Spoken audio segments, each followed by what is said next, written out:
Well, I hate to say I told you so, but I did call this. I did say that this one in, one out scheme with France was not going to work when they first announced it. I'll try and find the video. And I did say that they will use our own laws against us to prevent these from happening. In fact, I have found that video for you whilst I was doing the edit. It's on my Off the Record channel, so do subscribe there, linked below if you want a little bit more of a blunt approach to these things, although this video will be a little bit blunt. Thank you all for 108,000 subscribers over there now. I really appreciate that. Let me play this for you. I don't want to be too blunt so as to be rude, but that's what you come to my Off the Record channel here. BlackBeltBarrister, Off the Record, a little bit blunt. But who do they think they are kidding? They are chalking this migrant deal up as, quote, a win for Starmer and could help with the fight against reform. Really? I really can't see that. This is just a reminder, if you didn't catch my video yesterday or if you haven't caught the news, this is apparently a trial of a one in, one out deal with France. So net zero returns. This is just a zero net return. And so I don't see how this can be a win at all. Now, they won't even put numbers on this. Right. I've never heard anything so ridiculous, to be honest, because they won't commit to the numbers because, quote, she doesn't want the smuggling gangs to find a way around it because they fixed numbers. And when asked to confirm whether or not this is going to stop these boats, which frankly it won't, she refused to say that this is going to stop the boats, this is going to prevent people coming, deter people from coming and so on. Of course, it is just not going to happen because... And not only did the threat and the protests of that happening delay the deportations on Monday and Tuesday, but yesterday evening I saw a report that a High Court judge has also granted a short period of interim relief, delaying the deportation of a migrant that was due to go out this morning at 9 a.m. We don't know yet, because it hasn't been confirmed, whether the one in from France is on their way here or is already here, despite the fact that the one out per deportation has not gone ahead. So I'd love to say that this is a big surprise and it's a revelation of sorts, but it isn't. It's exactly what I said would happen. Now, the twist in the tale is that the lawyers acting for this man who's remained anonymous have said that this concerns a trafficking claim, alleged that he's got a gunshot wound in his leg, and said to the High Court that he would have no money if he was returned to France. The Home Office tried to defend the case, saying that it was reasonable to expect the man to claim asylum in France when he first arrived there, before then coming to the UK in August. Now, as I've said all along, they really ought to be claiming asylum in France. They shouldn't really be coming here because France is certainly not a country at war. And then obviously you get people to say, well, they don't have to claim asylum in the first safe place that they land. No, they don't. But what they are doing is coming to this country illegally, which is why the government is scratching around trying to find a way of removing them. And so this one in, one out deal was always going to come up against the ECHR for all sorts of different reasons. And the latest one being that there's some alleged claim that he's part of a trafficking concern and that he'll have no money if he returns to France. Compare that, if you will, to this post here by Andrew Marshall, who responds to the Home Office. He says he's just trying to get his voice heard. So I'm doing my little bit here. I'm going to read this out, so hopefully his voice is heard. Hopefully this video gets 100 or a couple of 100,000 views, so a few 100,000 people see it. And please do share it with your MP, newspapers, local reporters, whoever, so that hopefully this raises some awareness and sorts this out for Andrew. So Andrew responds to the Home Office. The Home Office post said as follows: the UK-France deal is the first of its kind since small boat crossings began. It allows us to detain people immediately and return small boat arrivals. We'll not stand by and let people smugglers sell illegal, dangerous journeys using lies and deceit. But as you've heard in the first half of this video, they are being able to stay here using our own laws against us, and there are tens upon tens of thousands of illegal migrants in this country in hotels for free. I'm not against all migrants coming here that absolutely do need support, but as you know, the country simply cannot sustain it. But back to this point here. Andrew Marshall here responds to the Home Office and says, or how about let partners married to British citizens in? So he said he's trying to get his voice heard. So he and his partner cannot live together in the UK because of the hurdles that they put spouses through to come here on a spouse visa. Now, I can vouch for this because I've been there and I've done that. I know how expensive it is, how long it takes, how humiliating it is. I've done another long video on that, talking about that before.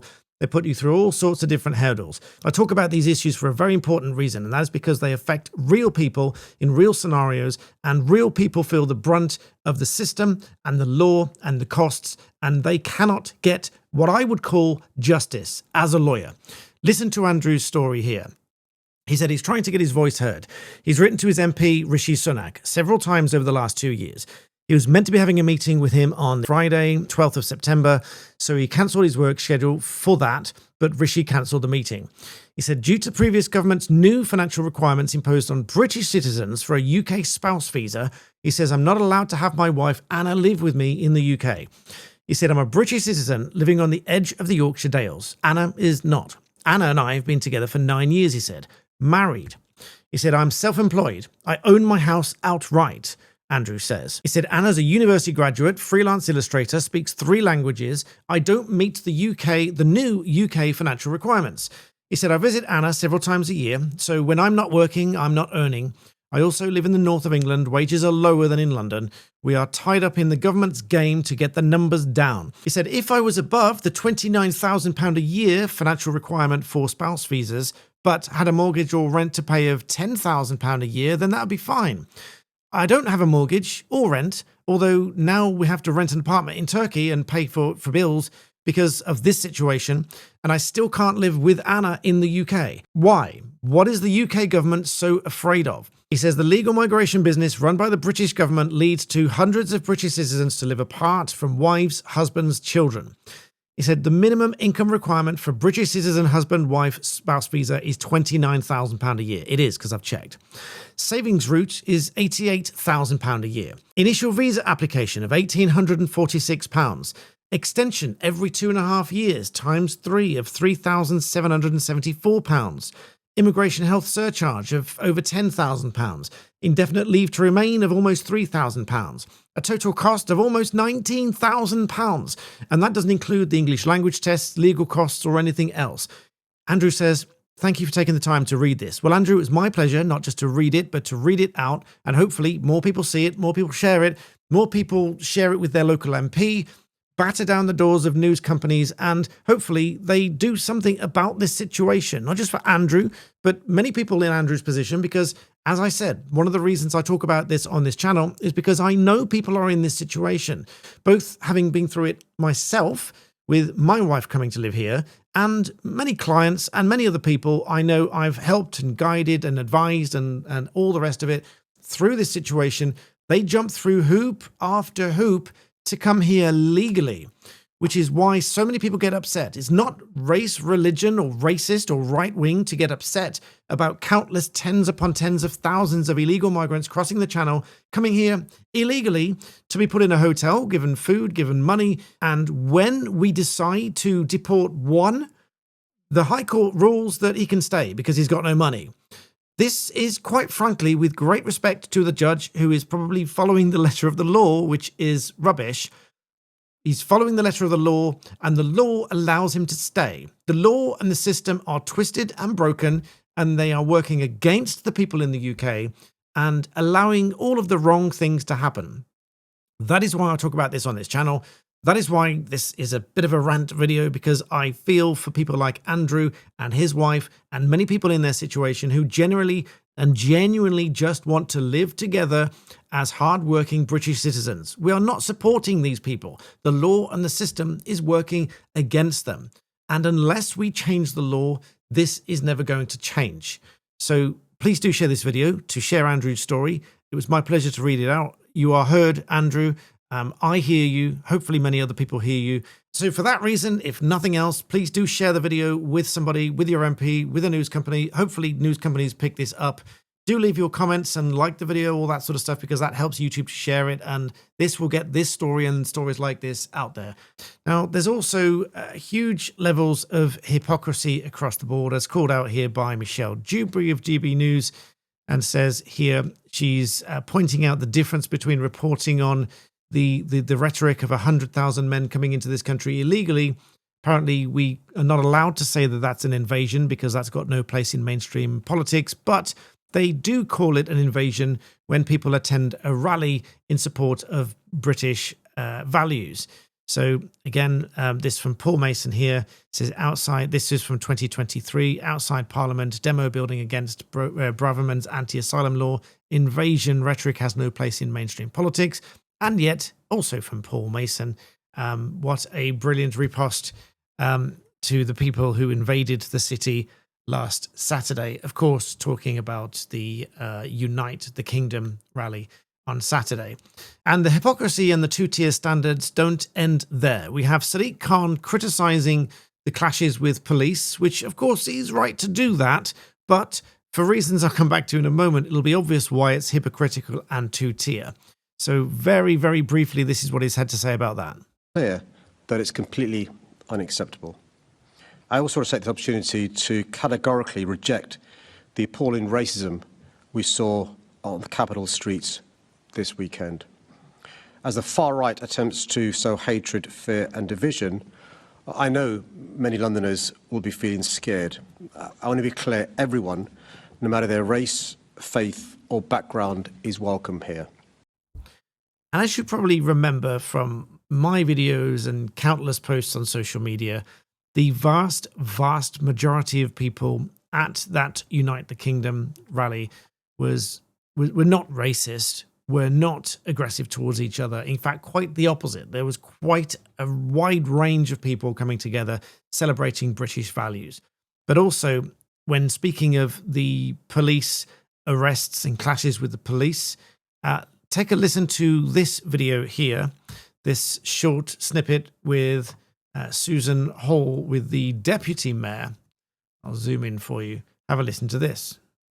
Some of this is alarming, and I've been reading about some of the actions of protesters from a Metropolitan Police commander, and she noted, in carrying out their duties today, our officers have been punched, kicked, spat on, and had objects thrown at them by protesters. Would you agree, as I do, about the abhorrent treatment of police officers at protests? I completely agree with you, Chair. It's unacceptable. You will have seen in the media today appeals for information on some of the people that the police are investigating. So there'll be continued investigation as to some of the actions that happened there. Absolutely.